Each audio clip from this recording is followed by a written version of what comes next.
Alright YouTubers, I just want to kind of go over where I'm at and how I got here. Our pinion shim is going to be somewhere between 25 and 30 thousandths. Set it up with the 26 thousandth shim, the new pinion bearings and races. Keep in mind that I did replace the races in the housing this time. Again, do not mix and match Koyo with National, Timken. You cannot mix and match races and bearings. I've taken some engine assembly lube and just basically run it down inside the bearing through the gap between the cage and the rollers. What that is, I'm just going to distribute that assembly lube both internally and externally on these roller bearings. That again, this is just a precautionary measure to make sure that these things have some form of protection during the break-in process. I want you to see something. This is what Ford calls a oil slinger or oil slinger washer. When you are disassembling your 8.8 and you're using one of those seal removal tools that looks like a hook, be super careful when you're removing your pinion seal, or you'll do this. Apparently I was able to destroy my oil slinger. Basically, I'm going to just show you how this works.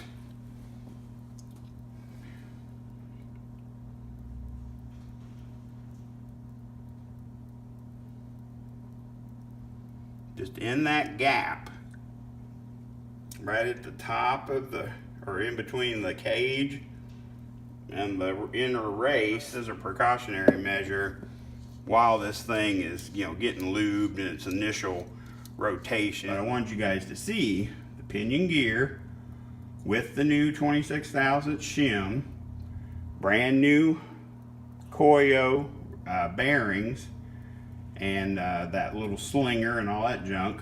So now we're getting ready to install it in the housing and try to set our preload the right way.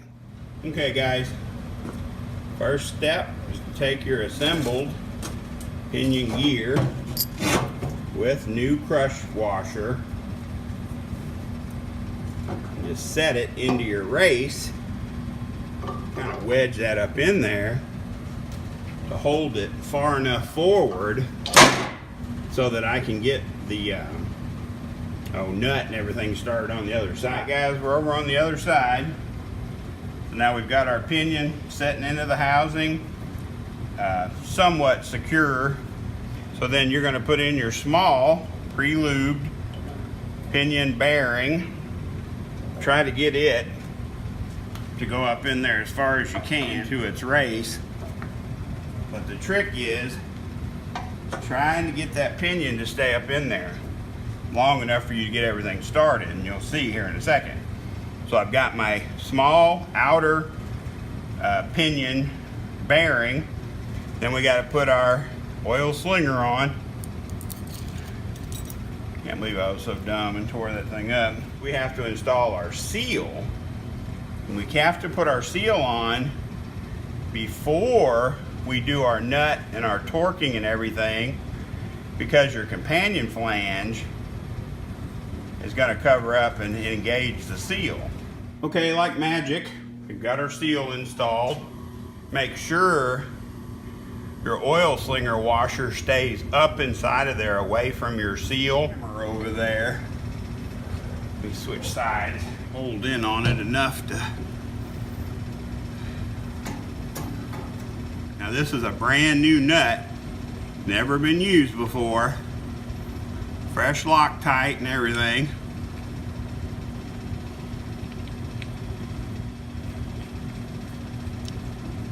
What I've done is just simply took a piece of 1-inch square tubing. It kind of has all these little holes. Open up 2 of these holes to where it'll just bolt straight to the flange. This is a really cheap option, easy to drill a hole, get 2 metric bolts, and then you're good to go. You can literally feel that crush washer trying to come into play. I mean, this is, I'm probably going to end up putting an extension on this thing. I just want to make sure and go slow. It's tightening up a little bit. Just going to take short little turns so I can put more leverage. You know what I mean? Like a flat at a time or something. A lot of leverage, body weight. Let's see where we are. Now listen. See, so it's not, the bearing isn't even into its race yet. All right, guys, I've got all the slop out of it. I'm going to be using just a beam style inch-pound torque wrench. You can see I put a piece of tape to indicate where the 30 inch-pound mark is. That's just to help me have a reference. They want the resistance, basically they're saying 16 to 29 inch-pounds. On the brand new bearings, they tend to want you to go closer to the 19 to 29 inch-pounds. You might have a spike of inch-pounds or resistance when you first move it. That's not what you're measuring. What you're measuring is a continued pull. Like right now, I barely have 2, let me see, I'll call that 2 inch-pounds of resistance. Okay, guys, I have added 3 1/8 turns to the pinion nut, and it's raised my rotational resistance from 2 to 10.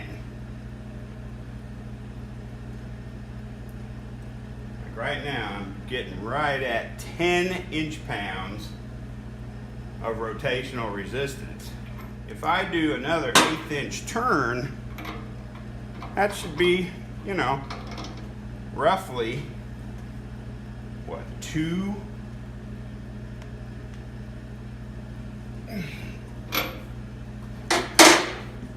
You know, let's just find out. Is that going to represent? Now, here's something else I've been doing.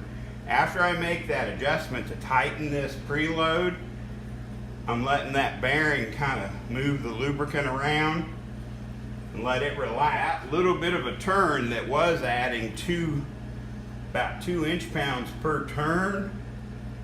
Now see, if you keep it rotating, keep in mind I've got that engine assembly lube on that bearing too, which could be giving it a little bit of drag. But if you keep it going, it's showing 18 to 20. Okay, guys, after I had it at around 10 inch-pounds of rotational resistance, then I went about 1/8 of a turn, give or take, and it jumped all the way up to about 18 to 20.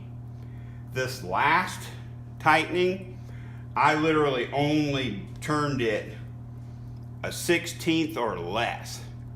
Literally, when I went for this last adjustment, because I was at 18 to 20, maintained rotational inch-pound resistance, I could tell as soon as I went to tighten that nut that, hey, this thing's really starting to get tight, so we don't want to do anything stupid.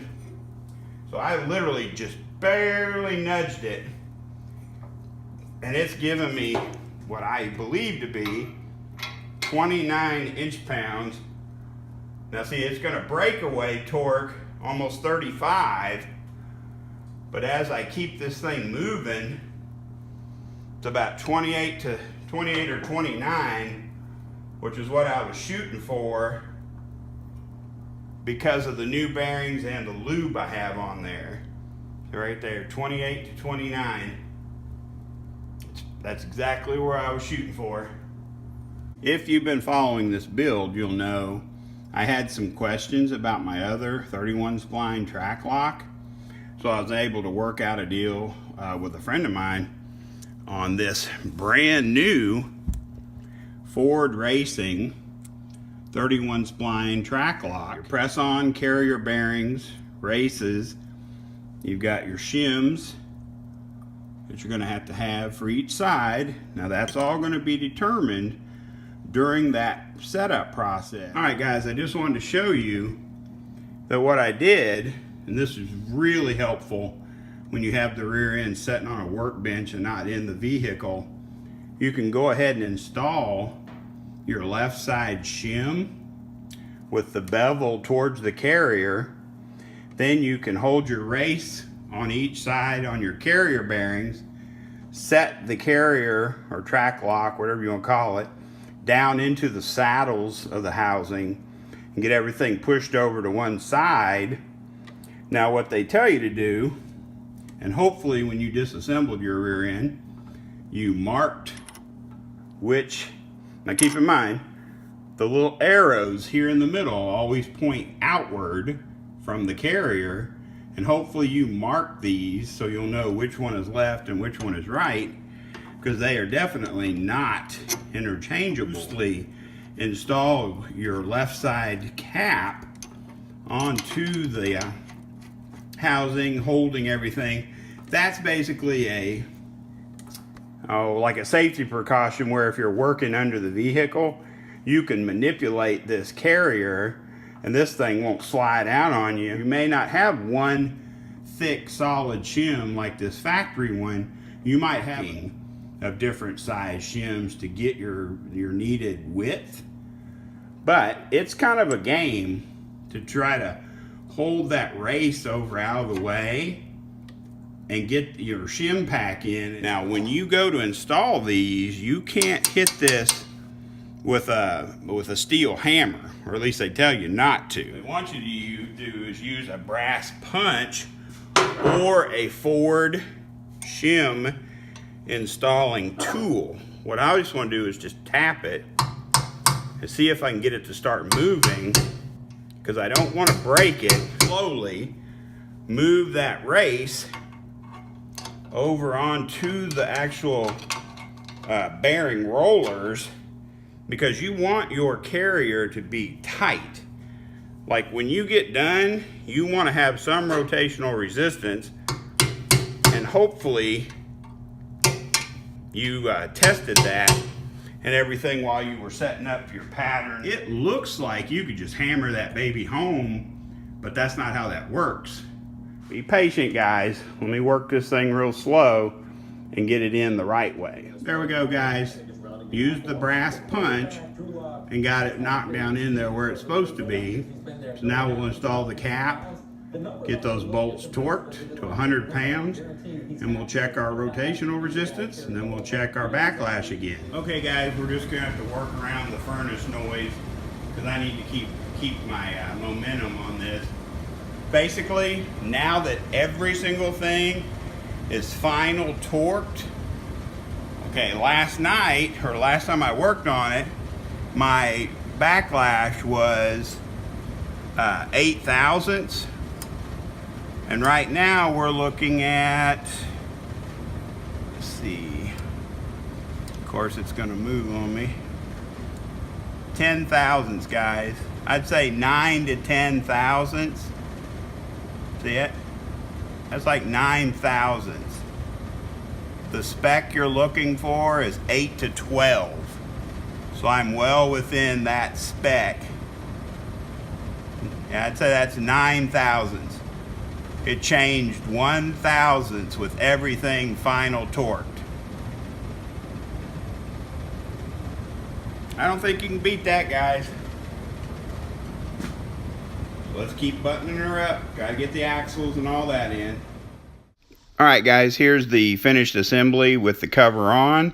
3 quarts of full synthetic 75-140, 4 ounces of friction modifier.